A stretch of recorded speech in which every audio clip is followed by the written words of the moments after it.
Hello, audience. My name is Dalton Mortimer, and I am the Authenticator. And before we get stuck in too far, I'd like to offer two disclaimers by way of a preemptive apology for anyone that might be dissatisfied with this video.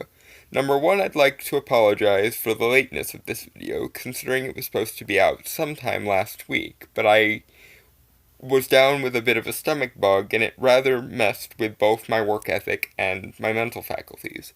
And number two, by the same token, I'd like to apologize for any extra stutters, lack of clarity, or ambiguities in this video, because my mental faculties are still not at 100%, but I have a public to please and an audience to perform for, and so I thought I would play through the pain. Thanks, by the way, to anyone on social media who kept on my case about making this video in something of a timely manner. And with that out of the way, public service announcement over, on with the show. And now that that's done, normally right about here is where we would transition into a fairly bog-standard introduction for this series. Rage before reason, storm before calm, etc., etc. But it will not do to stick with the fairly standard introduction, because as I recall, we left right in the middle of a storm the last time, and said storm is still raging, waiting to be addressed. And moreover, in the collateral damage of said storm, the last time I made a few significant errors that themselves need to be addressed if we're to move anywhere constructive with this. And with that in mind, I would like to welcome you all to Storm Before the Calm Rant number 1, Overlooking Postmodernism and Why One Step In is One Step Too Far, Part 2. If last time was about generalities and the overall philosophical terrain we would be treading, this time is about specificities, and the Sherlock Holmesian deduction and logical spurging that I promised in the previous video. And with that in mind, I'd like to address a few very specific issues that I got into towards the end of the previous video that probably should be addressed before we continue much farther. To begin with, last time, I deliberately chose to bookend at the beginning of the very same socio-political branch that I set myself in opposition to begin with. This may have left some people with the erroneous impression that my only issue with the current take on postmodernism is that it doesn't go back far enough. This is not the case. I did this to provide an overall outline for those whose only background in postmodernism is the Jordan Peterson alikes and such, and also to sort of provide a decent ending and a jumping in point for those whose background is such. But, as I said, last time was the time about generalities, and I didn't want to get into specificities, especially after deciding to make this previous rant only part 1 of a part 2 rant. Now, though, we can get into specifics, and that means getting into the thicket of logical necessity and axiomatic logic, which is, for philosophical purposes, essentially like mathematics. Hold your breath, guys. This one might take a while. Now, because this is the internet, and I just compared something affirmatively to mathematics, I imagine large portions of my audience are shuddering in fear right about now. So let me make it easier. Let's start with an analogy. Analogy which I briefly alluded to last time, but illustrated rather poorly and didn't really adequately explain how it connected to anything. So if you'll permit me, I'm going to take another crack at it. Let's say, for the sake of argument, you were a carpenter who was tasked with constructing a table. Now, like any decent craftsman, you draw up a blueprint, and you build your table based on the specifications of that blueprint.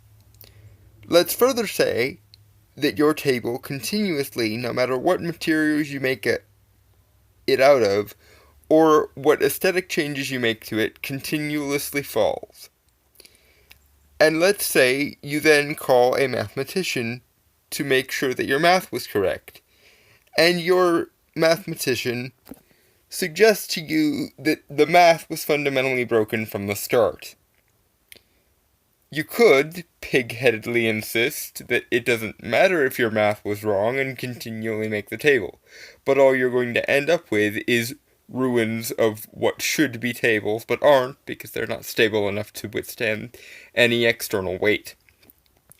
This is the short explanation of rationalism versus empiricism. That's why I'm a rationalist. Because it doesn't really do to wonder why something isn't subjectable to external forces when it internally is invalid from the get-go. That's why I spurg a little bit when it comes to postmodernism, because yes, it is empirically flawed and can be easily demonstrated to be so. Read Jordan Peterson or Sorgen of Akkad. But far be it from me to point out the fact that it doesn't matter how much you alter the external outcomes of a thing if that thing cannot even abide by its own internal logic. That's why axiomatic logic is important. Axiomatic logic is, as I said, the philosophical equivalent of mathematics. And it's in the fundamental axioms of postmodernism, not the external side effects, where the problem begins, and why nothing based on postmodernism could ever potentially be accurate. The question, as with many things, especially where I am concerned, comes down to the question of value and internal consistency. Before we continue, though, I feel it's important to point out that it's never been my intention to dump on empiricism. I just think there's something a bit screwy in the priorities here. See, empiricism has the problem of essentially being an appeal to an external authority. The authority of whatever the definition of reality happens to be. Which is kind of screwy when you consider that they're also trying to use empiricism to define what reality externally is. It's essentially, let's subject this to our external measuring stick and never consider the internal consistency of a given thing. That's my issue. I don't seek to upend empiricism, and I certainly don't think that rationalism would be sufficient without empiricism. That's why the two broke off and into their respective philosophical wings to begin with. You need both, and in a perfect system, they're interrelated. But I will say that I think a lot of people go wrong in that they try to put empiricism before rationalism. And that's where a lot of the laziness in the form of something called logical sufficiency as opposed to logical necessity comes from. You can take base data or evidence and make it say just about anything, unless you put it through a logical filter first. Why subject something to an external authority if it doesn't even abide by its own rules? If it can't stand on its own, it's farcical to subject something to an external authority. That's why I put rationalism first, and let any empirical data flow logically necessary from that. Hence my biggest, most primary, and most fundamental issue with postmodernism. Probably best explained through our mathematics analogy. As anyone who's ever done basic algebra can tell you, when you're trying to solve for x and you propose a solution for what x could be, it's probably better when you're done to go back and check your math by plugging in your proposed value as the value of x and see if the equation still works and still remains logically consistent. Postmodernism always fails to do this, as do many of the other philosophies, such as nihilism and absurdism, that it both leads into and branches out from. Postmodernism begins, of course, with the premise that because nothing is objectively, intersubjectively, or empirically allowed to be valuable, or seen to be valuable, because all value is an illusion, therefore, we should just open any claims of that thing to endless and unending subjectivity. And surely, the first place we should plug our values in, if that is indeed the value of x, if the value of x in the value equation is 0, then surely the first place we should apply it is within the equation itself, by turning the premise of postmodernism, that all value is an illusion, and therefore any empirical or objective truth or value is false and therefore open to unending subjectivity, onto itself. Namely, people who advocate postmodernism got there through either some empirical data or some logical rationalistic data. And yet, they refuse to apply their own standard to themselves. Surely, if all value and therefore all rationalistic and empirical truth or observation is an illusion, then so too everything that leads you to the premise of postmodernism is an illusion. It collapses in on itself upon its first example. For another example, let's look at Jean-Paul Sartre, the great-granddaddy of probably the truest strain of nihilism, who said that life prolongs itself out of weakness, signifies nothing, and is nasty, brutish, and short. I may be misquoting, but I'm paraphrasing, so roll with me. If that is truly the case, and that is something that Jean-Paul Sartre truly believed, then upon realizing it, should not his first reaction have been to kill himself? If life is prolonged out of weakness and is both nasty, brutish, and short, then surely the first thing one would do upon realizing that is kill oneself, because it's a no-win scenario, and life is prolonged out of weakness. And of course, the follow-up premise is usually, it is not acceptable to be weak, and therefore we should all be nihilists, because that is the most true way of living. So too with postmodernism. If nothing has value, then surely the things that led one to believe this don't have value, and therefore are invalid, and should be allowed to be open to subjectivity, including the subjective or intersubjective standards of meaning that people were, according to postmodernism, under the illusion of. But postmodernists, of course, would not allow this, because that would mean that no one would need to be a postmodernist, because in a system with no value, surely any illusion of value still needs to motivate one. And in a system with no motivating factor, then no one has any motivation, and as we just saw in the Sartre example, lots and lots of people would be killing themselves.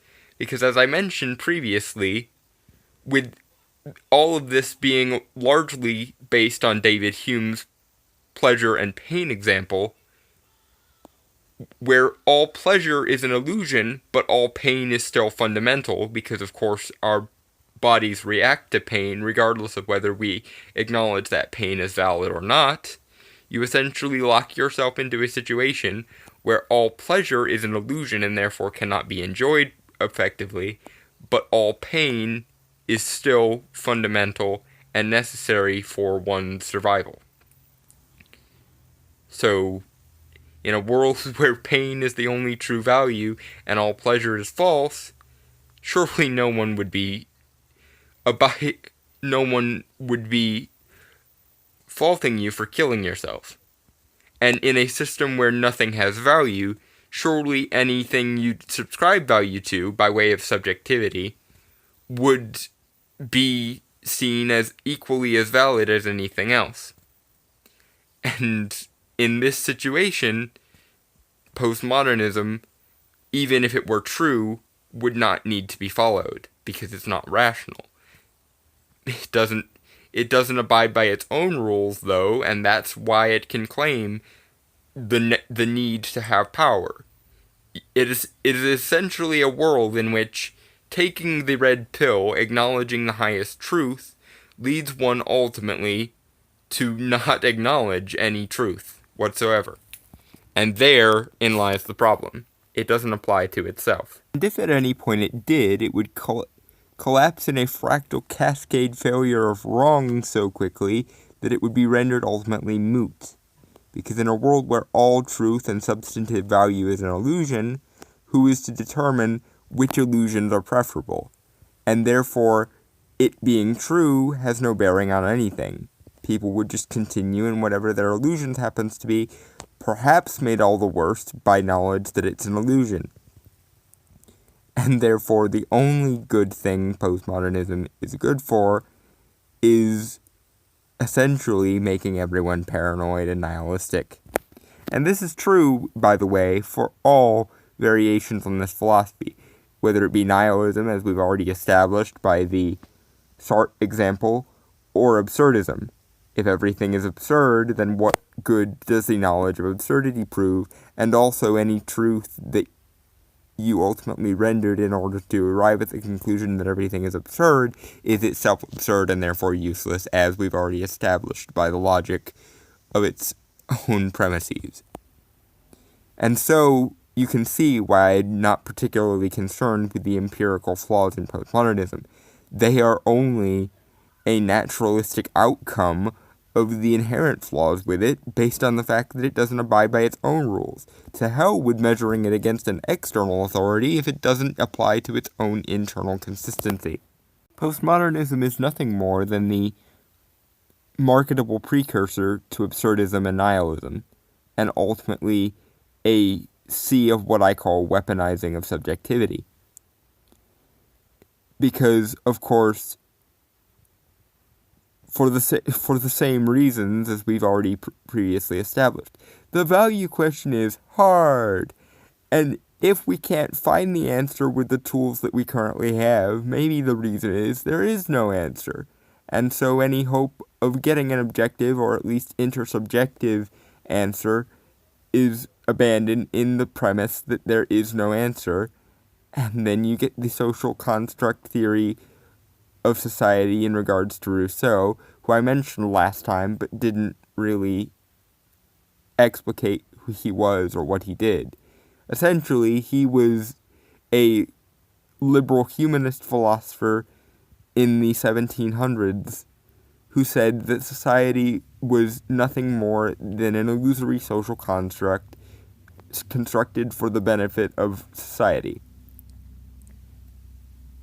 Which is, of course, a bit circular for one thing, and completely false when you take into account simple basic logical causality on the rationalistic side, and of course the evolution of things like evolutionary psychology and consumer psychology in regards to the empirical side. And other people like Michel Foucault, whose thought was that all identities are constructed, taking nature completely out of the account, because remember, everything that nature does is completely arbitrary and illusory, and nurture is just a social construct. Therefore, everything about identity must therefore be a social construct. And I once again apologize for evoking Foucault last time without any real explanation as to who he was. I hope that clears things up a little bit. And now, the main crux of my argument against postmodernism and its brethren, absurdism and nihilism, are taken out of account. I think we better address some of the lesser but still pervasive issues with postmodernism. Namely, the arguments from ignorance and what I like to call trying to legislate the void. As we covered last time, postmodernism is based on a fundamentally false dichotomy about the conception of history.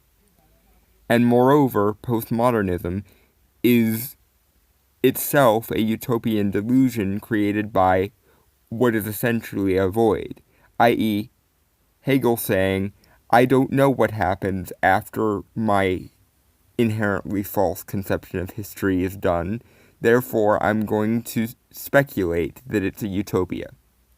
Which you can't do because you've already established that you don't know what happens after your dichotomy of history is done.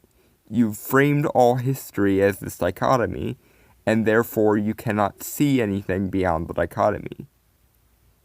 It's broadly an appeal to ignorance, or rather argument from ignorance, and more specifically what I like to call legislating the void.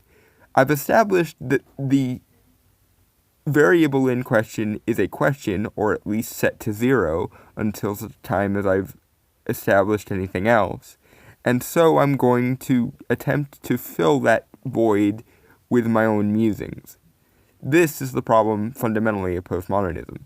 You haven't even established that the modern era is over, because the modern era, by definition, is the current era and therefore may never be over. There will always be a new modernism, Hegel, and that's why postmodernism and the utopia that accompanies it, aside from being based on a false dichotomy, will never work anyway. Modernism will always continue because when you deconstruct something, as modernism does, into its most fundamental aspects, the natural tendency of human beings is to look for complexity and to build it back up. That's what dissection is supposed to do. The purpose of deconstruction should be to find the functional aspects of whatever it is you're analyzing and then reconstruct it if at all possible, or at least establish a working model both logically and empirically of how something works. In a system, though, where it's established that everything is an illusion and nothing is outwardly functional or internally stable, deconstruction makes no sense. That being, of course, unless you're trying to determine which illusions are stronger than others. Hence why postmodernists, in absence of value or any external metric, usually lead directly into authority. Because if the only reason why anyone ever adopts an illusion is an authority, then surely you can change the illusion and therefore change the world by gaining authority yourself. And authority, of course, is a poor reason for doing anything, hence why the Machiavellian power politics really don't jive in a world with no meaning. The only reason why Machiavellian power politics works is because cause and effect exist. But fundamentally, you can't believe in that under postmodernism, because cause and effect, as we've established, have either already come to an end or never existed in the first place. At any rate, that's more or less the end of my piece. But, if it's okay, I'd like to transition now into sort of where this all springs out of, and the two massive areas of error that I think a lot of people fall into when it comes to making philosophical decisions or choosing what worldviews to subscribe to. I'd like to use my previous ramble there as a transition into talking about two things, namely authority and subjectivity. I hesitate to call them the moral of the story, though, because contrary to what my designation as the authenticator might be, I'm not the guy with the answers. I'm just the guy insisting upon asking the ever-ignored value question.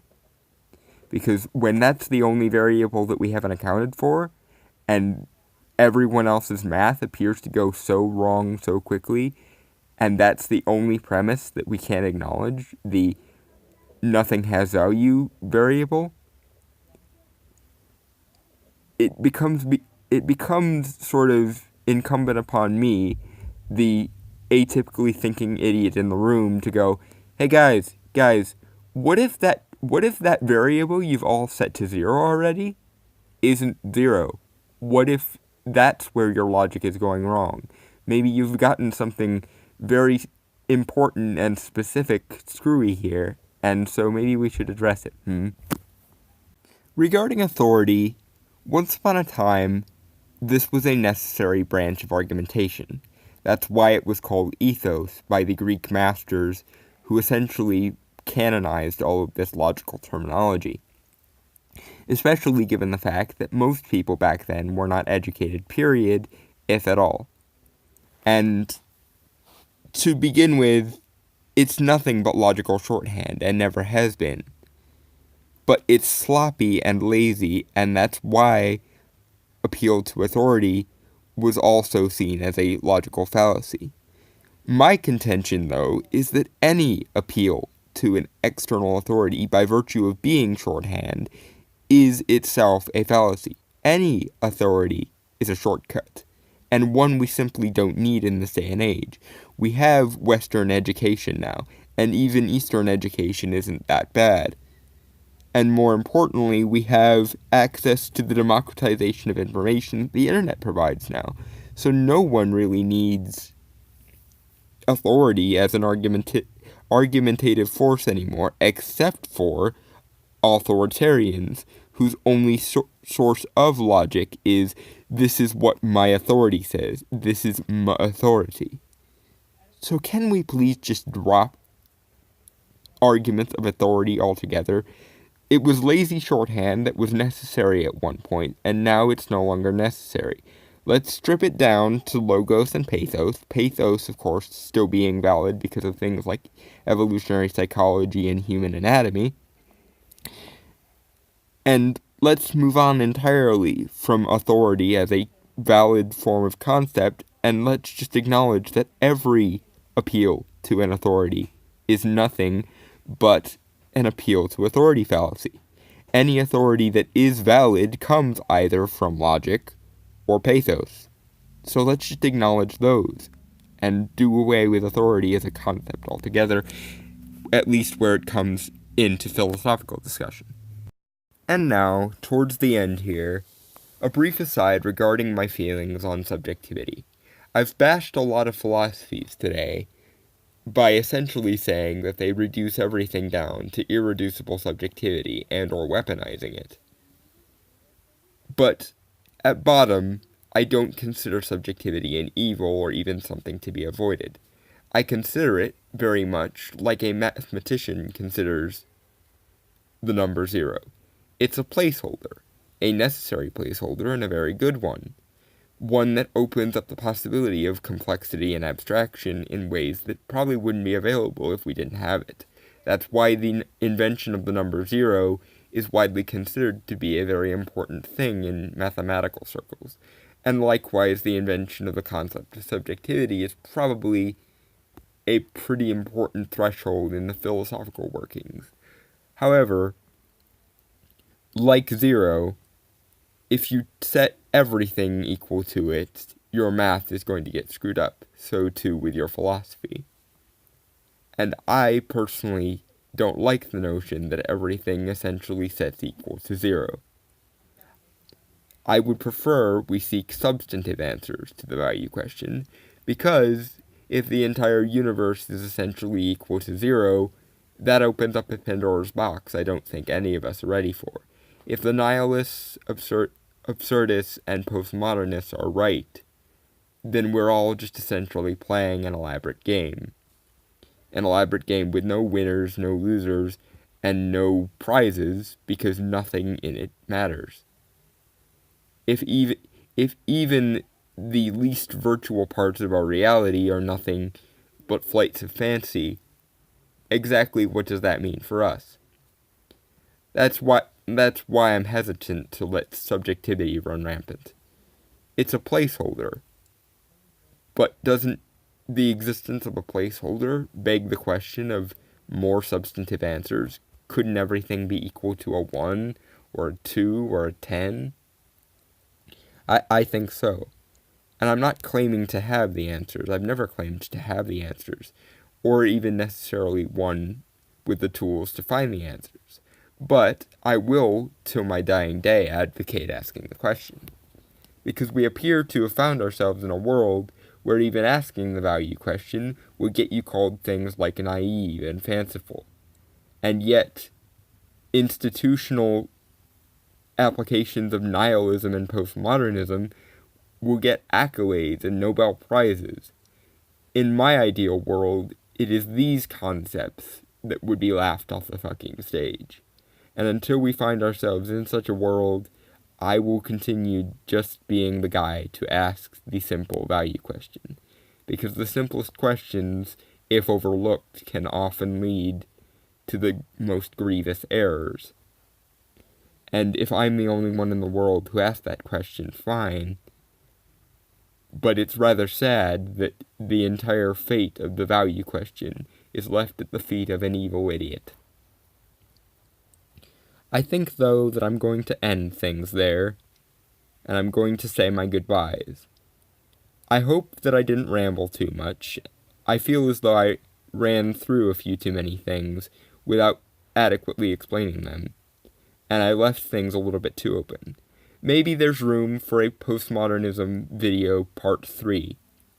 But I think for now I'm going to put the book of postmodernism down and lock it away in the back of my mind. There are more interesting things to be ranted about on the internet these days, and feel free to join me next time where I'll hopefully be ranting about a certain physician who cannot, sadly, heal himself. And hopefully, in regards to the failing of a doctor, an authenticator will do. But until that rant is done, until we've found ourselves in the strange dimension of the master of the mystic arts, I think I'm going to end it there, and I'm going to say what I always say. Cheers, lads, cheers, everyone, and I'll see you all next time. I hope you had fun.